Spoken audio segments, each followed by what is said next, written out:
자, 그러면 이제 본격적으로 러시아 혁명 관련된 내용을 이제 좀 볼게요. 이 러시아 혁명이 일어난 큰 배경 중에 하나가 이제 1차 세계대전 참전 때문이거든요. 이 러시아가 그 당시 1차 세계대전 참전 때문에 이것이 나중에 이제 그 러시아 혁명을 일으킨 배경이 되는데, 자, 그러면 러시아가 왜 1차 세계대전 참여를 했을까요? 그 이유는 뭐 여러 가지가 있겠지만 삼국 협상 같은 거 있죠? 삼국 협상의 어떤 비밀 조약 같은 거 있죠? 협상의 비밀 조약 내용과 그다음에 또 러시아 이제 산업화에 큰 공헌을 했던 그 프랑스 금융자본들 요구도 있어요. 그다음에 이제 제일 중요한 게 러일 전쟁 패배 후에 그 러시아의 자존심을 이제 좀 회복을 할 필요가 있잖아요. 뭐 이런 등등 여러 가지 이유로 이제 참여를 하게 된 거야. 그래서 개전 초기 때는 분위기가 참 좋았어.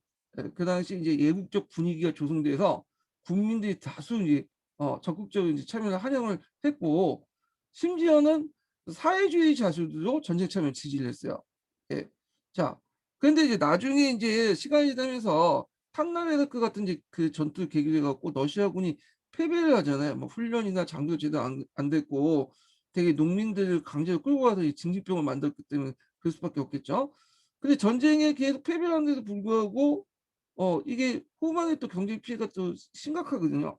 그래서 계속 보급을 해줘야 되니까 국민들 공통이 가중되고, 그러다 보니까 사회주의자들도 이제 태도가 바뀌어서 반정부 반정부 선전을 하고 반전 운동을 하게 돼요. 그리고 이제 노동자 자유주의도 호응을 하게 되고. 자, 그럼 한번 볼게요. 자, 러시아 정부는 단기적으로 이제 예상하고 있었으나 금방 시간이 끌 거라고 이제 끝날 거라고 생각했겠죠. 그래서 단기적으로 예상하고 1차 세계에 참여했지만 탄나베크 패전 이후에 전세가 불리하고 장기적인 양상을 띠게 되자 군수 물자가 이제 부족해지고 식량을 비롯한 생필품의 결핍이 국민 생활을 크게 압박하였다.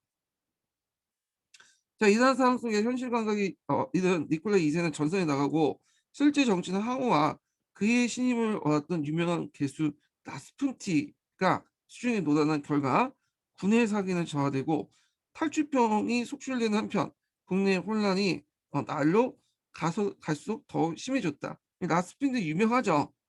이 사람 얘기하려면 한도 끝도 없는데 하여튼 그 이름 정도만 기억을 해두세요. 어. 자, 1917년 3월 8일 날 페테르스부르크에서 그 공장 노동자 파업과 폭동이 났어.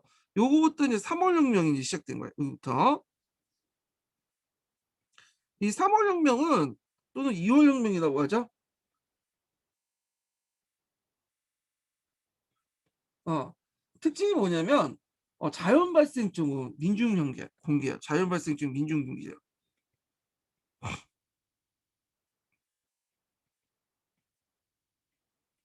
그 당시 이제 그 전쟁의 장기화로 해서 물자 부족과 물가 앙등, 그 다음에 이제 그 라스푼티의 행포 등등 해갖고 그 당시 이제 이게 민중대 어떤 계획안에서 의도해서 만든 것이 아니라 자연 발생적 민중봉기 일어났거든요. 이거 예전 기초에 나왔어요.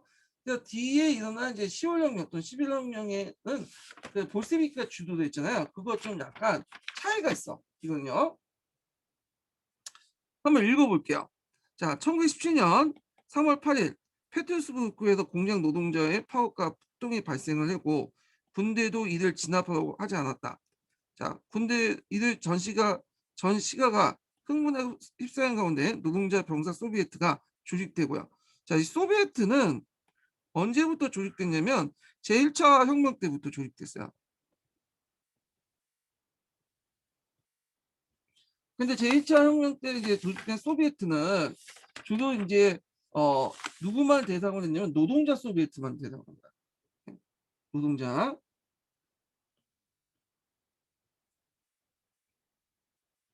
자, 근데 여기에다가 이제 얘네들은 더 플러스의 노동자와 병사 소비에트가 조직된 거죠. 그래서 만약에 지문이 노동자 소비에트만 나오면 이건 1차 혁명, 그다음에 노동자 혁명 소비에트 하면 2차 혁명, 3월 혁명 이후다 이렇게 보시면 돼요. 예. 원래 소비에트는 평이해라는 뜻이죠. 여러 사람들이 모여 갖고 이제 회의를 했던 곳이 평해인데 의미에서 소비에트인데 나중에 이제 권력 집단이 돼요. 권력 집단. 예. 그래서 나중에 소비에트 연방공화국 하는 것처럼 권력 집단의 의미가 되죠. 평의의 의미가 이제 더 확대돼서. 그래서 이제 자유주의자 루프프가 공을 수반은 임시정부가 수입이 돼요. 예. 그래서 이제 여러 번의 이제 임시정부가 쭉 나오는데 이거 좀 정리를 좀 해볼게요. 자, 요게 이제 그 3월 혁명 때 이제 조직된 임시정부는 이제 자유주의자들로 중심으로 조직됐어요. 그럼 그때 왜 소비에트는 참여하지 않았냐? 소비에트는 여기는 참여하지 않았는데 이 소비에트는 그 당시 이제 주도했던 사람이 멘세비키거든요. 멘세비키는 2단계 혁명론을 믿고 있었죠. 그러니까 그 당시에는 이제 부유자 혁명기이기 때문에 우리가 직접 정권에 참여해서 안 된다. 그래갖고 참여 안 했어. 예. 그래서 자유주의 임시정부에 참여하지 않았고요. 그러다 보니까 이때부터 어떤 문제점이 일어나냐? 자, 권력이 이혼화 형성이 일어나요. 소비에트가 참여하지 않으면서. 그래서 정부는 임시정부인데 실제로 이제 소비에트는 따로 이제 놀거든. 정부에 참여하지 않고. 그래서 임시정부와 소비에트 같은 권력의 이혼화 현상이 나타났다. 이렇게 보시면 돼요. 권력 이혼화 현상이. 자, 그래서 이제 이따가 나중에 4월 위기가 또 등장해요. 예, 4월 위기. 그러니까 4월 위기가 이제 등장을 하면서 그 당시 이제 있고 4월 위기 이후에 이제 제1차 연립내각이 만들어져.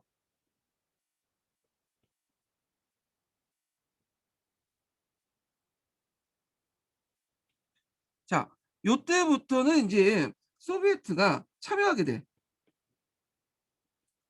근데 여기 소비에트는 이제 멘세비키 애들이 참여하죠. 멘세비키 애들이 임시정부에 참여하게 돼요. 또 사회혁명당 멘세비키하고 이제 사회혁명당이죠. 사회혁명당도 참여하고요. 그래서 이제 그때 이제 사회혁명당이었던 케렌스키가 전쟁 장관직을 맡아서 계속 전쟁에 참여하게 되죠. 1차 연립내각이에요. 그러다가 이제 7월 위기가 이제 뭐냐면 다가오죠. 7월 위기. 이건 볼세비크가 이제 뭐냐면 주도를 했는데 그래서 모든 권력을 소비에트 넘길 것을 요구하는 대중분기예요. 자, 그래서 이렇게 있고 그거 끝난 다음에 제2차 연립내각이 구성이 돼요.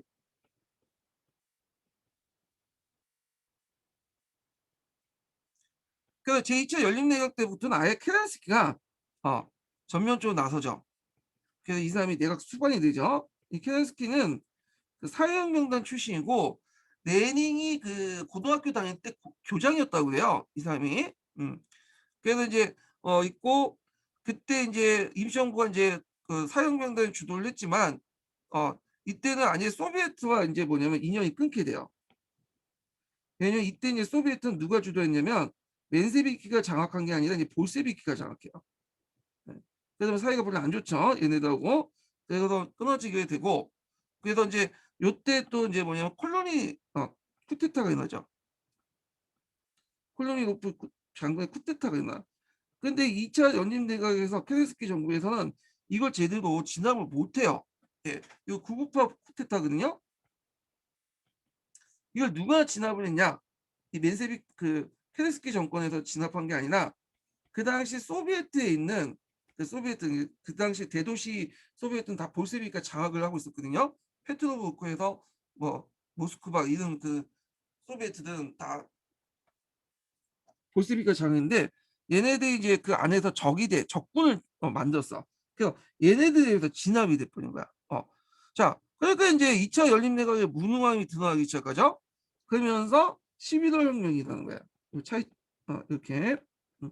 그래서 이제 정리해서 보면 초창기 때 그 내각은 자유주의자로 구성된 뭐냐면 임시정부였다. 이때 소비에트가 참여하지 않고 2단계 혁명론에 입각해서 권력의 이원화가 됐고요. 4월 위기를 거쳐갖고 제1차 연립내각 때는 소비에트가 참여했죠. 그 멘세비키 사회혁명당이 참여했죠. 볼세비키는 참여하지 않았고요. 그 7월 6일을 거쳐 갖고 제2차 연립 내각 때는 케렌스키가 이제 아예 내각 수반이 돼요. 그렇지만 소비에트는 참여하지 않아 이때는. 왜냐면 이때 소비에트 구도가 바뀌어 갖고 볼세비크가 그 권력을 장악하게 되죠.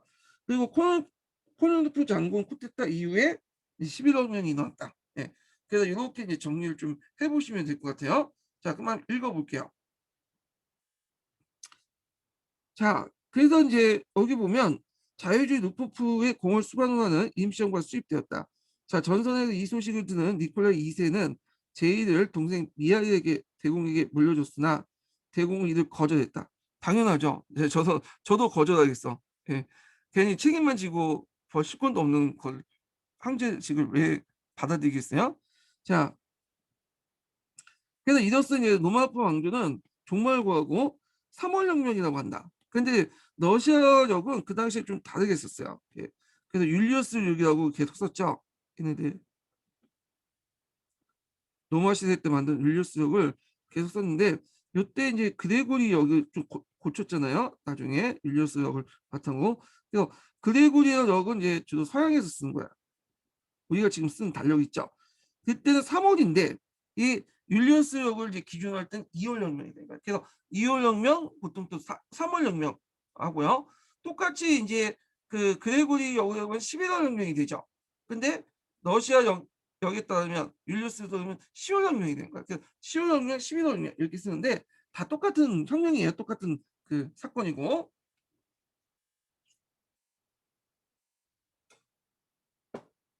자, 그래서 3월 혁명으로 러시아는 그 길고 괴로웠던 역사상 처음이자 마지막 자유를 누리게 되었다. 주로 입헌민주당으로 구성된 임시정부, 초창기 때 정부죠. 자유주의 정부인데, 자, 임시정부는 국민과 여러 사회 조직의 시민적 자유를 가해졌던 모든 제약을 없애고 소수민족과 소수종교에 대한 불평등을 폐지했다. 계급, 신분, 인종, 종교의 차이를 넘어서 모든 시민에게 동등한 권리가 부여되고 그다음 정치범에 대한 대사면이 선포되었다.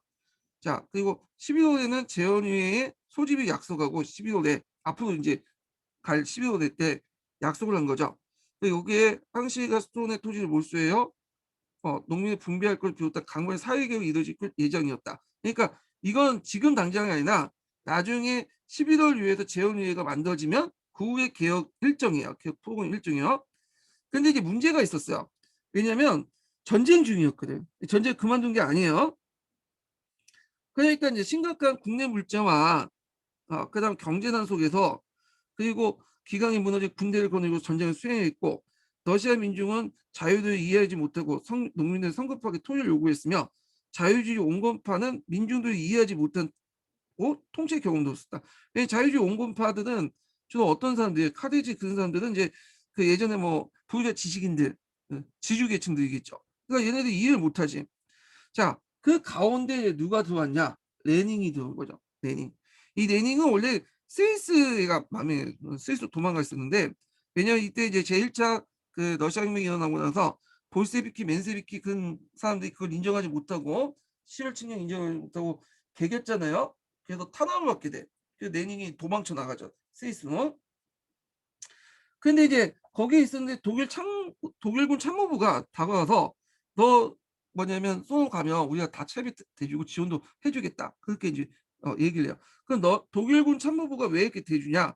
일단 너 레닌이 예전부터 반전을 내세웠거든요. 그러니까 얘가 들어오면 일단 러시아 국내가 다시 한번 혼란스럽고 그걸 노렸던 거죠. 혼란스럽고 얘가 반전을 내세우니까 어 러시아가 연합군 지중해 이탈할 것이다. 그 계산안을 보낸 거야. 예. 그래서 독일군 참모부가 마련한 밀봉 열차는 인수되어 페테르스부르크에서 핀란드역에 핀란드역에 도착했다. 예. 페테르스부르크에 핀란드역이 있나 봐요. 예. 핀란드역이. 자, 그래서 독일 참모부는 반전을 부르짖고 있는 레닌을 귀국시킴으로써 러시아를 연합군 진영으로 이탈시킬 수 있을지 모른다고 생각했다. 그래서 그 이유가 이렇게 들어가 있죠. 그게 나름대로 적중했죠. 자, 레닌은 귀국은 결과적으로 그 당시 러시아 국민과 유럽 나가 전 세계 예상하지 못했던 큰 결과를 가져왔다. 자, 레닌 이론가보다는 마키아벨리스트의 실천적 혁명가요. 예, 말이 아니라 행동으로 보여주는 사람이에요. 이 사람은 또 뛰어난 이동가이기도 하지만 혁명가적 실천가 이렇게 이제 보시면 되겠죠. 자, 그는 현실 감각과 판단에 뛰어났으면 가단성을 갖고 있었다. 그래서 그는 볼세비키를 지휘하게 되고 임시정부와 그 당시 그 가처없는 투쟁을 선언했다. 한편 임시정부가 국방장관이 될 젊은 케레스키는 그 앞에 이제 요 중간에 있는 사건들이 많이 뛰어먹어서 그런데 요 중간에 이제 뭐가 일어났냐면 여기 자 앞에서 말한 것처럼 이제 입헌민주당 내각이 등장을 하고 이렇게 있다고 했죠. 그리고 이제 귀국을 했어요. 예. 그리고 나서 이제 그 있는데 도중에 4월 봉기가 일어나. 4월 봉기. 4월 봉기. 4월 태제.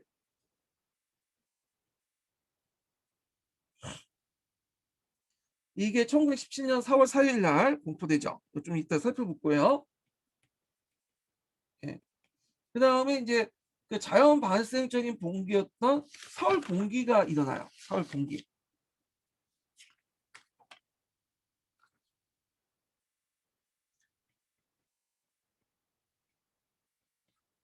자, 4월 봉기가 일어나고 그래서 이제 4월 봉기에 이제 끝나고 나서 어 제1차 연립내각이 결성되죠.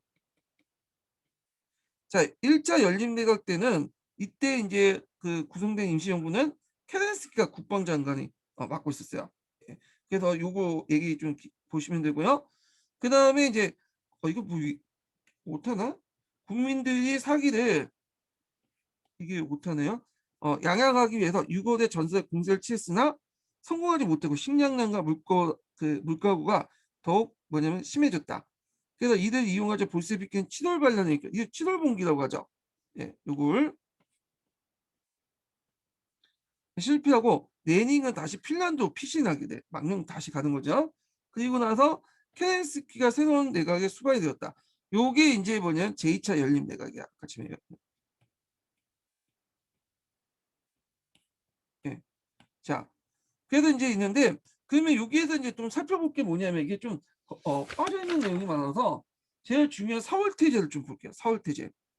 요거는 예전에 기출문제 나왔기 때문에 꼭 기억을 해두시고 하도 유명해요. 사월태제는 제가 이제 서양사 강의에 자세히 돼 있기 때문에 서양사 강의 내용을 보면서 이제 아니 그게 관련된 정리된 내용을 보면서 좀 얘기할게요. 사월태제. 11년 기출문제 나왔죠. 이 4월 3일인데 4월 4일이에요. 뭐 중요한 건 아닌데. 네. 자, 그 목적은 그 당시 이제 이원적인 권력 상태였죠. 아까 얘기한 것처럼 이제 뭐가 몰려나왔어요. 자유주의 내각하고 소비에트가 권력을 분점하고 있었거든요. 예, 권력이 이원화한 형태가 있는데 이유는 뭐냐면 2단계 혁명론 때문에 그렇죠. 그 당시에 소비에트는 맨세비키가 장악을 하고 있었고요.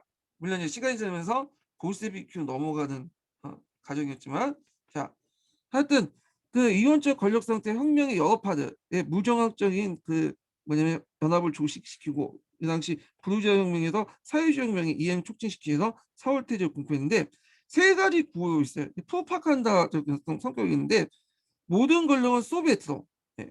그리고 농민들은 토지로 그 다음에 즉각적인 평화 이렇게 있거든요. 자 그러면 먼저 이제 평화의 문제는 전쟁 중이었잖아요.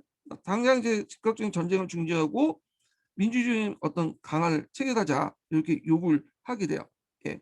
그래서 평화 문제에 관련된 내용도 있고 여기 권력의 이제 그 관련된 내용을 읽어볼게요. 2186명 86번을 볼게요. 자, 짜르체제가 붕괴되었으나 임시정부의 자본주의 성격으로 인해서 전쟁의 약탈적 제국주의 성격을 조금 더 변하지 않았다. 자, 이 같은 혁명적인 조국 방위 정쟁은 용납할 수 없다. 즉각 진정한 민주주의 강화를 체결된다. 이런 주장을 하게 되죠. 예. 자, 그 다음에 이제 여기에 보면 이제 혁명 권력의 문제는 1단계에서 2단계가는 넘어가는 가독이다. 이해보다 소비에트 권력을 집중한다. 이 말은 뭐냐면 이때부터는 이제 태도가 바뀌어서 2단계 혁명론을 폐기했다고 보시면 돼요. 원래 맨세비키도 아니 몬세비키도 2단계 혁명론을 일시 그 전에 믿고 있었는데 폐지해서 부르주아 혁명이 진행되는 과정에서도 뭐냐 프롤레타리아 혁명이 동시에 진행될 수 있다. 이렇게 얘기를 하고 있는 거야. 예. 그래서 1단계 혁명론에서 2단계 혁명론으로 넘어가는 가독이. 그래서 1단계 혁명론은 1차 혁명은 1단계 혁명론이죠. 근데 2단계 혁명은 2차 혁명이야. 2003월 혁명부터 시작된 혁명인데 요때는 부르주아 혁명에서 이제 시작됐지만 프롤레타리아 혁명으로 넘어갈 수 있다는 거야. 부르주아 혁명이 진행돼서 진행되는 와중에서 프롤레타리아 혁명으로 넘어가는 단계론이 아니라 동시성을 강조했다. 2단계 2차 혁명 때는. 그래 갖고 인제 2단계 혁명론에 입각한 어떤 이원화 형상을 타파하고 의회보다는 소비에트의 모든 권력을 집중시킨 거야. 예. 그래서 그다음에 국민 경제 이제 재편성 이제 문제에서 볼 때 여기에서 농민들에게 즉각적 토지를 이제 주장을 했잖아요. 자, 그래서 지주 토지 몰수 및 토지를 국유화시킨 거야. 여기까지만 얘기한 거야. 여기까지는 자세한 얘기는 안 하고 여기 그래서 지주 토지를 몰수를 하자. 그래서 그 농민들에게 분배를 하자. 요 정도. 이거는 이제 사회혁명당이 예전에 주장을 했던 거거든요. 근데 혁명을 일으키면 이제 농민들 별로 못마땅하긴 하지만 걔들 입장 볼 때는 그래도 농민들이 좀 지지를 필요하잖아요. 농민이 다수를 차지하니까. 그래서 사회혁명당이 주장했던 지주의 토지를 몰수해서 분배하자는 그런 의견을 차용했어. 그래서 토지에게 그 농민들에게 토지를 주겠다라고 했는데 여기까지만 딱 얘기했어. 대중들에게는. 여기부터는 얘기 안 했죠. 토지의 국유화. 그다음에 나눠준 다음에 그다음 단계가 뭐냐?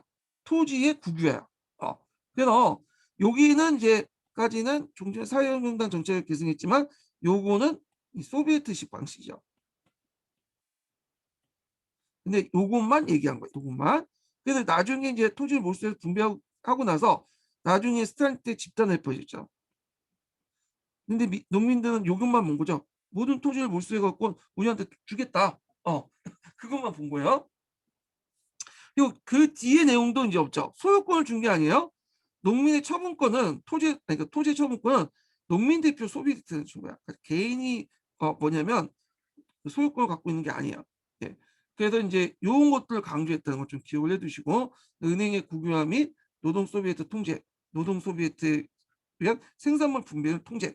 그래서 요렇게 주장을 했고 다만 인제 정치적으로는 요걸 주장하면 농민들 표를 얻을 수 없으니까 농민들에게 토지라고 해서 캐치프레이즈를 내걸었던 거야. 근데 여기 강론은 보면 토지를 몰수해서 주긴 주는데 나중에 집단화시키고 그리고 소유권은 농민 대표 소비에트에게 주자. 이런 내용이죠. 예. 그래서 어떤 걸 볼 때는 총론보다는 이 강론을 봐야 돼요, 강론을. 예. 강론에 디테일에 악마가 숨어 있어요. 이게 핵심적인 내용인 거야. 예. 자, 그러면 관련된 내용 한번 볼게요. 2188 번. 그다음에 어 여기 2187 번을 볼게요. 예. 자, 러시아의 형상은 프롤레타리아 계급의식의 미성숙과 조직의 불충분성에 의해서 부르주아 수중의 권력을 쥐어주는 혁명 제1단계부터 프롤레타리아 빈곤층이 권력을 장악 제2단계에 넘어 이행기가 있다. 자, 임시정부에 대해서는 그 어떤 지지를 보내서는 안 된다. 자, 그리고 이제 위의제 공화국의 수위 당력 목표일 수가 없다. 이미 노동자 대표 소비에트를 성립을 할 수 있는 현상은 위의제 공화국의 집착을 호퇴할 뿐. 그래서 유럽식의 의회를 통한 게 아니라 노동자를 중심으로 소비에트를 구성했는데 근데 왜 그렇게 주장하냐면 의회를 구성할 경우에는 농민들이나 이 사람도 투표를 하죠. 근데 농민들은 그 당시 볼세비키 편이 아니었어요. 예.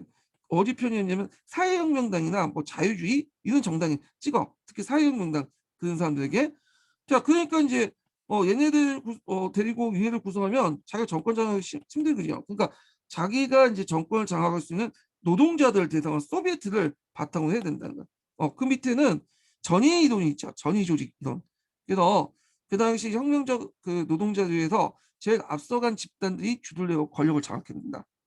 그래서 노동자들이 권력을 장악한다는 거죠. 근데 노동자들이 러시아 총인구에 그렇게 많지가 않아. 그 당시 뭐 10% 20% 되나? 대부분 농민들이었거든요. 예. 자, 하여튼 그런 속사정이 있어요.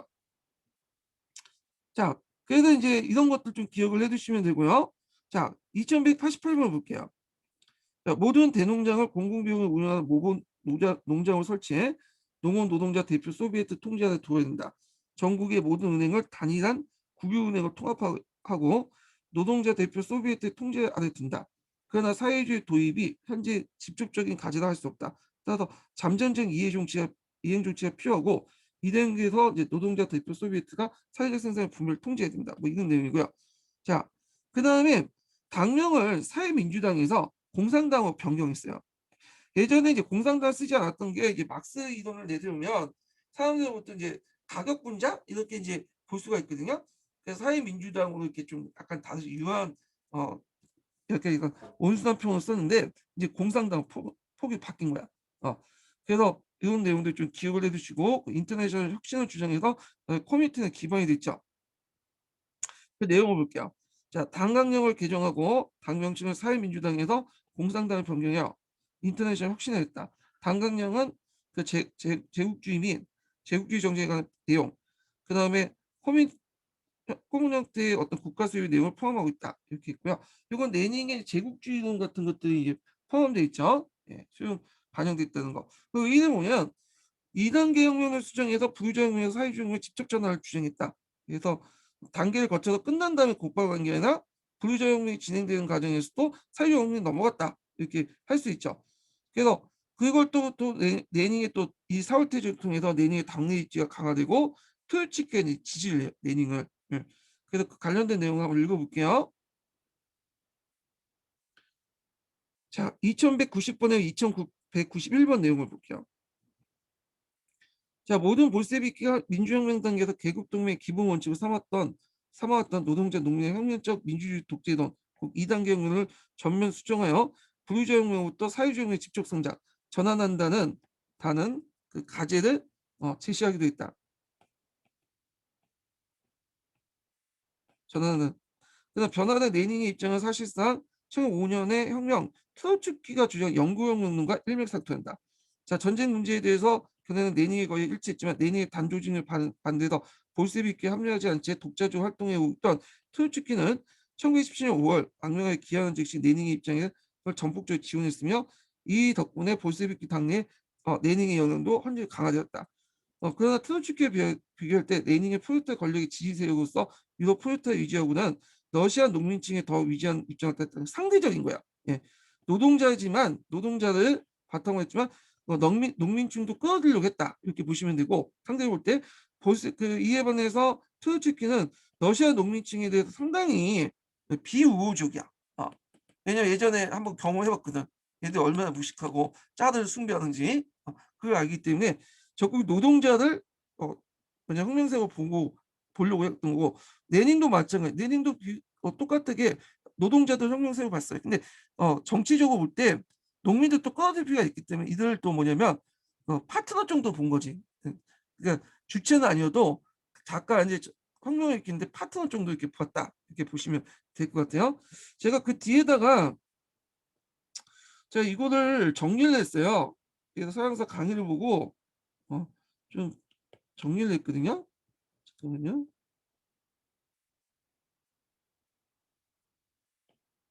이 페이지 이게 어떻게 예.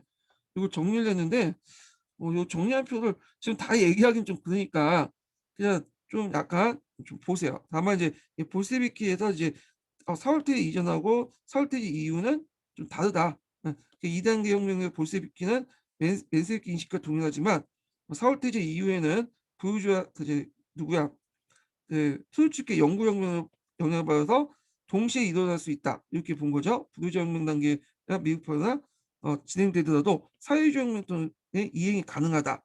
이렇게 이제 보고 된 거고. 근데 트로츠키가 영구혁명하고 영향을 받았지만 좀 다른 것은 주로 이제 국내 노동자들에 관심이 있죠. 이 사람은. 근데 얘네들 그 노동자와 함께 그 뭐냐면 농민들도 관심이 있죠. 이렇게 두 개 있는데 이 사람은 국내적 노동자뿐만 아니라 국외적 노동자, 국제 영대를 강조해. 근데 레닌은 국제적 영대보다는 지금 당장 필요한 러시아 노동자를 혁명 주체로 했고 농민을 보조적인 걸로 보고 있다. 이렇게 보시면 되고 근데 트로츠키는 노동자를 중심으로 했지만 국내 노동자뿐만 아니라 국외 노동자에서 국제 노동자 연대를 강조해서 이걸 바탕으로 해서 연구는 러시아 혁명에서 끝나는 게 아니라 이걸 바탕으로 해서 기지를 만들어서 세계 혁명화 했지만 그 세계 혁명을 통해서 더그 러시아 혁명에 수출돼야지만 진정한 혁명이 될 수 있다. 농민들 무시했다는 거. 이게 차이점이 있어요. 예. 이런 것들 좀 기억을 해 두시면 될 것 같고요. 자, 그러면 다시 돌아와서 그 서양사 강자 관련된 내용을 읽어 볼게요. 서양사 강자 간의 개론 내용을 읽어 볼게요.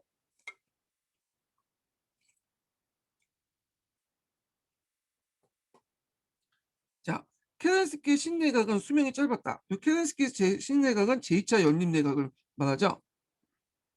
그 생명이 더욱 단축시킨 것은 코로니노프의 그 장군이 전쟁 수행을 위해 강력한 정부 수행 목표한 쿠데타다. 이 구부파 세력들이야. 음. 이 계획은 8월 말에 실패했으나 이때 이제 진압한 부대들이 이제 말하자면 그 정부군이 아니라, 예, 어차피 전쟁에 나가 있으니까 군대가 없겠죠. 그래서 그 당시 이제 그 소비에트, 그러니까 그 볼세비키가 장악한 군대들이죠. 그러니까 적이군이라는 적군들이 이제 진압에 나선 거죠. 자, 그래서 이제 케렌스키 정부를 약화시키고 볼세비키로 하여금 페테르스부르크와 모스크바 소비에트 주도권을 잡게 했다. 예. 자, 5월 망명지에 귀국한 이미 주도권을 잡았어요. 주도권 잡고 나서 케렌스키가 정부가 이제 그걸 진압을 못하니까 대신 진압해 주는 거야. 자, 5월 망명지에 부터 귀국하여 볼세비키에 참가한 트로츠키는 곧 레닌 다음에 지위를 차지했고 적이대를 조직을 했고요. 자, 10월에 하순에 은밀히 귀국한 레닌은 트로츠키와 더불어 무장 봉기를 계획했다. 그래서 1917년 그 12월 4일 날 대규모 시위와 대중 집회가 열리고 7월 무장 봉기가 일어났다. 이걸 이제 11월 혁명이라고 하죠. 그리고 율리우스였던 10월 혁명이었는데 거의 유혈곡 없이 진행이 됐다. 자, 그래서 케렌스키는 이제 미국 대사관 소속으로 이제 도망가고, 그리고 원래는 페테르스부르크 방에 구성되었으나 트로츠키 지하에 있었던 군사혁명회가 정부를 접수를 하죠. 그때 이제 그 거울 궁전이 있었거든요. 그때 황제가 살았던 예전에. 예. 거기에 이제 정부 수반이었던 케렌스키가 있었는데 여길 공격해서 장악을 해요. 예. 그 당시 적이대들이 와서 장악을 하는데 여기 지키는 부대들이 거의 없고 여군들 몇 명만 지키고 있었다고. 예. 그래서 쉽게 이제 무혈 투쟁을 정복을 했죠. 예. 자, 하여튼 동의원은 2차 소비에트 대회를 소집하고 레닌을 위장하여 트론츠키 외무위원한 인민위원회 새로운 내각이 조직이 됐고요. 그래서 모스크바를 비롯하여 지방에 따라 혼란과 약간의 저항이 있었으나 11월 말까지 혁명의 성공은 거의 확실했다. 자, 새로운 공상 정권은 독일과의 휴전 교섭을 하게 되죠. 레닌은 영토 병합과 배상이 없는 평화를 주장하고 있으나 독일과의 휴전 협상을 이제 했던 거는 일단 뭐 레닌이 예전부터 반전을 주장했던 것도 있고, 그리고 지금 정권을 막 장악을 했잖아. 근데 좀 불안전했어. 왜냐면 러시아는 땅이 넓잖아요. 그러니까 실제로 볼세비키 정권이 그 정권을 장악한 곳은 그 페테르스부르크나 모스크바 같은 일부 대도시야. 나머지 중소도시들이나 뭐 그 나머지 농촌 지역은 아직 장악하지 못했던 거거든요. 그러니까 레닌 입장할 때 전쟁을 계속 수행하면서 자신의 정권을 공고히 할 수가 없어요. 그러니까 전쟁을 일단 멈춰놓고, 그리고 모든 권력 이제 멈춰놓고 내부 정비를 할 필요가 있겠죠. 그러니까 이제 독일과 후전 교섭을 할 수밖에 없는 거고. 그래서 하여튼 레닌은 영토 병합과 배상 없는 평화를 주장했으나 독일의 영토 협상 요구에 협상은 지지부진했고 결국 레닌은 양보할 수 없었고 양보할 수밖에 없었고, 그냥 1918년에 체결된 브레스트 리토프스크 조약, 이거 꼭 외워두셔야죠. 자, 그래서 러시아는 우크라이나, 발트연합, 핀란드를 독일에 양도했다.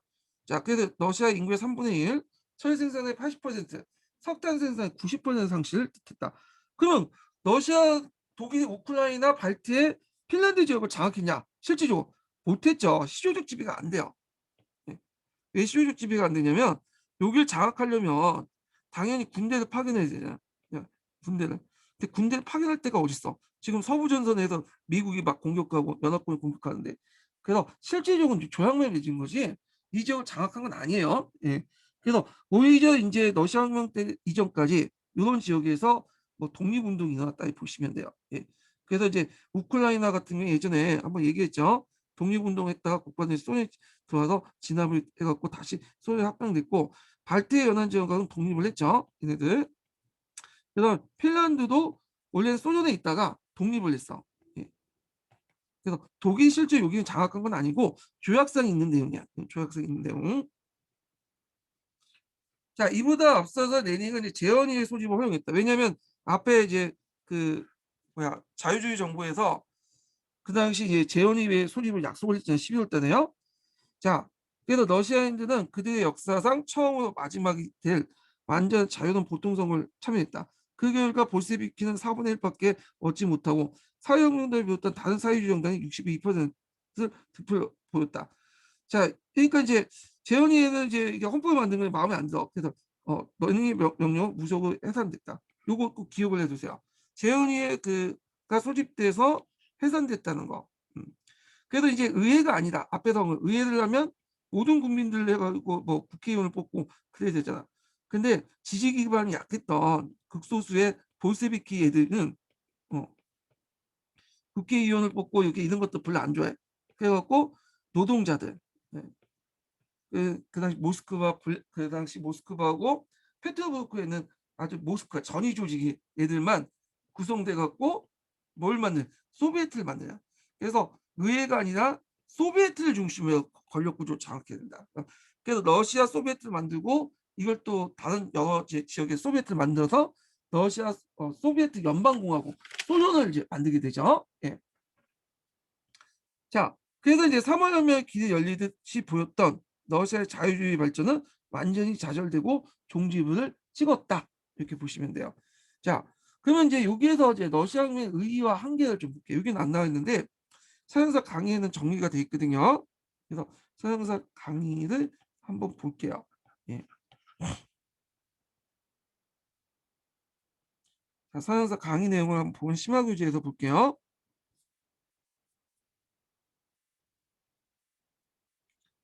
자, 여기 보면 최초의 사회주의 혁명을 성공했다는 거. 예, 공산주의 혁명을 성공했고 자본주의 발전에 따른 사회주의 경로의 근대화. 그러니까 근대화라는 게 꼭 자본주의로 이렇게 나가는 게 아니잖아요. 예. 그래갖고 여기에서 이제 자본주의뿐만 아니라 사회주의를 통해서 또 근대화될 수 있는 대안을 제시했다. 요 관련된 내용이 예전에 이제 그 직접적으로 서양사 문제에 나오진 않고 역교론인가? 역교론 문제 예문으로 나왔어요. 비슷한 내용이 03년 기출문제인가 총괄학습 관련된 문제 물어본 거 있어요. 또 관련된 문제도 나왔고 한 개는 이 러시아 사회 자체가 전제적 속성이잖아. 짜르 시대부터. 예. 그래서 사회주의 정권이 등장했다고 해서 러시아의 예전에 있던 짜르적 어떤 전제적 속성이 완전히 벗어진 건 아니야. 예. 사회 자체가 변하지 않는데 단순히 적게 꽂고 그다음에 사회주의가 된다고 해서 외친다고 해서 그 사회 구조가 바뀐 게 아니죠. 그래서 스탈린의 통치 방식이나 짜르의 통치 방식이랑 비슷비슷해. 왜냐하면 러시아 자체가 전제적 속성이 그대로 유지됐기 때문에. 네. 그래서 하여튼 이 사회주의 완전 시행에 불과했고 스탈린의 폭정과 냉전 등을 거치면서 그 뭐냐 실패고 말았다. 폭정과 냉전이죠. 냉전. 예. 자, 그러면 이제 여기 위에 선거 관련된 내용하고 잠깐만요. 그 2024번, 04번, 2005번, 2206번 한번 읽으면서 이제 볼게요. 자, 11월 12일 헌법제정회의 선거가 실시했다. 자, 투표 결과 사회혁명당이 50% 넘는 압도적인 다수 의원을 차지했고 볼세비키는 24%가량의 득표를 이석을 차지했다. 그래서 이제 근소한 거긴 하나 몬세비키 득표까지 고려한다면 옛 소비에트파 사회주의가 헌법 제정에 완전히 장악되게 된 것은 명백했다. 그러니까 근데 문제는 소비에트였지만 사회주의 연합 조직이니까 맨세비키 조직 그러니까 사회혁명당이 많기 때문에 어, 예, 실질적으로는 이제 볼세비키랑 권력 구조는 좀 다르죠. 볼세비키가 주도할 수 없는 상황이었죠. 자, 이 같은 투표 결과는 충분히 설명될 수 있는 것이다. 즉 보통 평등, 실적 비밀 투표 원칙에 따라 실시된 이 선거에는 볼세비키는 혁명적 진영적 대도시와 공업 중심지, 군대에서만 압도적 지지를 얻었으며 농촌 배후지나 그동안 공식적인 정치장에서 의견을 표명할 기회를 가지고 못했던 농민들은 대부분 그들의 정통적 지지 정당했던 사회혁명당에 표를 던졌던 거다. 자, 그러니까 이제 의회를 가지고는 도저히 안 되니까 소비에트로 이제 파기된 거죠. 자, 헌법제정회의는 1918년 1월 6일 자진해산이라는 명목으로 강제 해산되었다. 자, 이로써 의회 민주주의 발전의 기는 좌절되었다. 그래서 헌법제정회의의 해사는 정상 상태에 있는 국가의 정치 도덕적 기준을 보면 분명히 부당한 조치였다. 그러나 당시 이 조치에 맞서서 조직적 항과 민중세는 거의 없었다. 이후 여하를 막론하고 당시 러시아에서는 의회 민주주의가 뿌리를 내린 토양을 두텁지 못했던 사실이 입증된 셈이었다. 자, 그 다음에 이제 한계와 관련된 내용을 한번 볼게요. 자, 우리 시대 많은 지식인들은 현실 사회주의 붕괴에 충격을 받거나 좌절했지만 로잔 루셈부르크 같은 당대 마르크스주의자는 이미 그때부터 볼세비키 독재를 비판을 했으며 소련의 붕괴를 예언했다. 자, 레닌은 사회주의를 지향하는 혁명을 일으켰고 권력을 잡는 데까지는 성공했으나 사회주의 국가를 세우는 데 실패했죠. 예, 맞는 말이죠. 표면상 사회주의지만 실제로 예전에 짜르적인 어떤 전제적 속성을 보이지 못했어. 예. 그래서 그 586 꼰대들과 비슷하죠. 맨날 민주주의를 외치지만 실제로 자기 행동 예전에 거지주의를 비판했던 사람들 그대로 행동들하고 비슷하거든요. 오히려 더 하죠. 예, 더한 것 같아 그 사람들 보면. 자, 하여튼 레닌은 혁명의 조건이 성숙되지 않은 상태에서 무리하게 혁명을 일으켜 혁명의 연금술사였다. 예, 그래서 마치 혁명을 하지 않는 그 러시아 사회 자체가 혁명이 무의지도 않은데 불구하고 적당한 어떤 캐치프레이와 이데올로기를 통해서 혁명을 일으켰던 거죠. 그래서 실질적으로 변한 것 없이 사회주의 형태만 색깔만 띠게 되는 거야. 예. 뭐 이렇게 이제 보시면 될 것 같고, 자, 그 다음에 이제 다시 서양사 개론 관련된 내용을 읽어볼게요. 코미테즘을 보죠. 코미테즘. 이 코미테즘이 예전에 기출문제 나왔어요. 이 코미테는 제3차 인터내셔널이라고 하죠. 앞 시간에 1, 2차 인터내셔널 관련된 내용을 얘기를 했죠. 예. 자, 한번 읽어볼게요.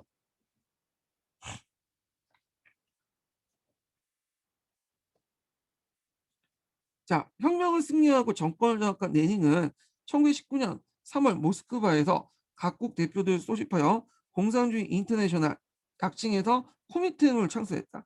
자, 제1 인터내셔널의 어떤 정통적 계승자로서 제3 인터내셔널을 선언했다. 그 목적은 그 당시 중동하고 있는 사회주의 인터내셔널, 즉 제2 인터내셔널 재건가를 방지하고, 요 제2 인터내셔널은 이제 1차 세계 직전까지 있다가 1차 세계 시작되자 뭐냐 혁명보다는 민족을 찾으면서 이제 해체됐잖아요.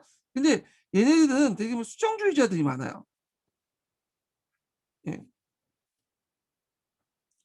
수정주의자들이 많기 때문에 이들을 이제 계승하기보다는 그 당시 마르크스가 조직했던 제1 인터내셔널 계승한 거야. 예. 물론 요 안에서도 분열이 있었지만 일단 명목상 마르크스가 이제 조직을 한 거잖아요. 예. 자, 그래도 이제 그 제2인터내셔널 재건을 방지하고 전 세계의 공산당 힘을 통합하여 세계혁명을 실현하는 것이다.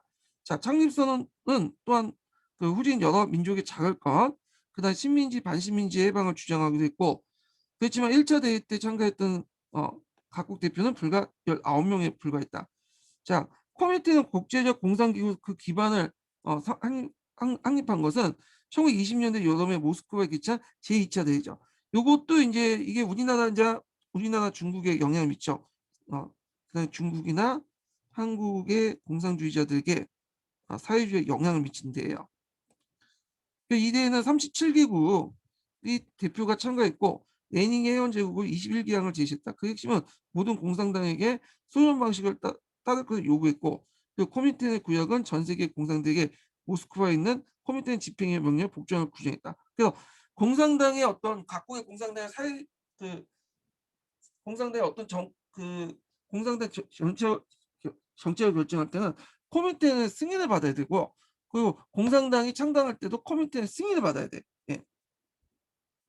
실제 코민테르 집행위원회는 각국의 공산주의 내부 사정을 간섭할 권리를 갖고 공산당 상호 간의 관계도 모스크바 승인을 받아야 되며 코민테르 밖에서는 공산당 활동이 금지됐다.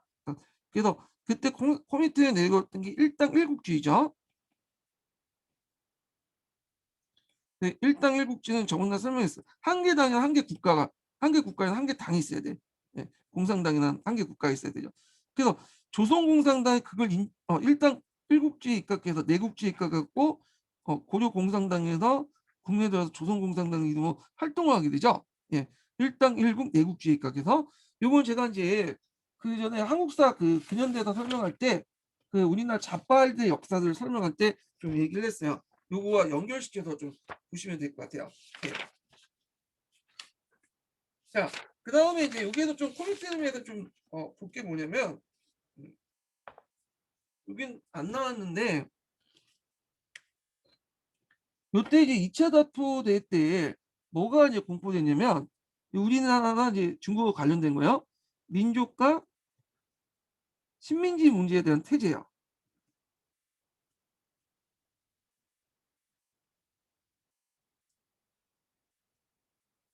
자, 이게 공포됐어. 1920년에. 음. 그래서 요게 이제 주 내용이 뭐냐면, 어, 그 당시 그 공산당과, 왜냐면 그 당시 이제 아시아 지역의 공산당 사회주의 세력들은 좀 약했거든요. 예.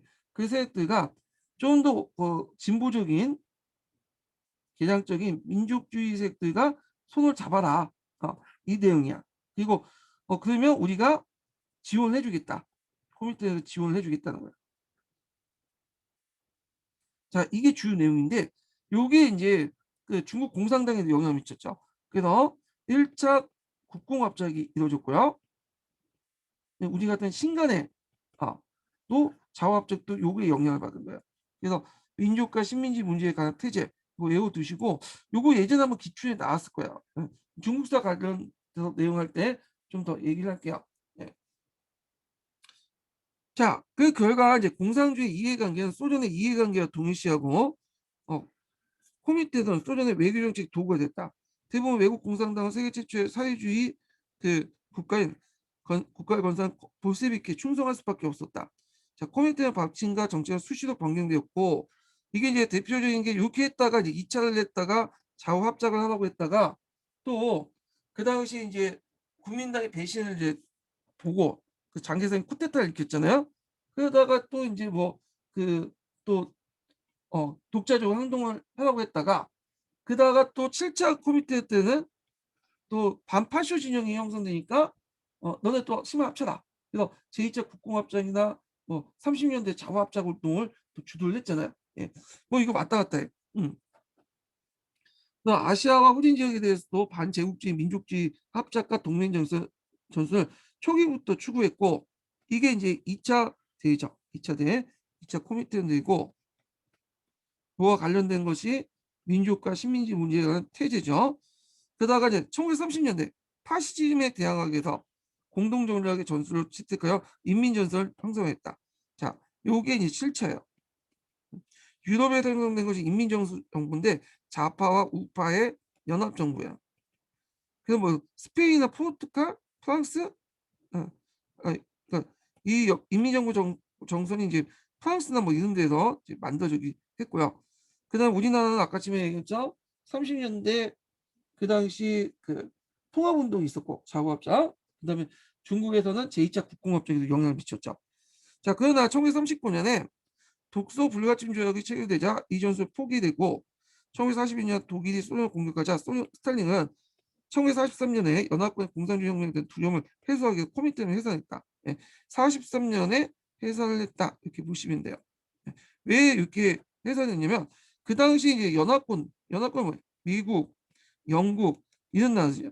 특히 미국부터 많은 지원을 받았어요. 스탈린이, 소련이. 그래서 뭐 무기부터 해갖고 뭐 그런 이렇게 군수품 이런 것도 이제 지원을 받았고, 스팸도 지원받았죠. 스팸 아시죠? 예, 그것도 지원받고. 그러니까 눈치를 볼 수밖에 없어. 자, 그래서 결국에는 코미테름이 해산이 됐다. 이렇게 보시면 되고요.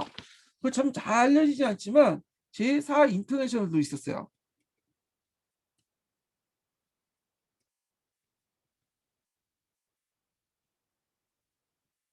이거는 뭐 트로츠키가 주도를 했다고 했는데, 트로츠키의 트로츠키가 망명된 상태에서 만들었기 때문에 별 영향이 없고, 보통 이제 1차, 2차, 3차 이렇게 이제 세 개로 보고 있죠. 인터내셔널을.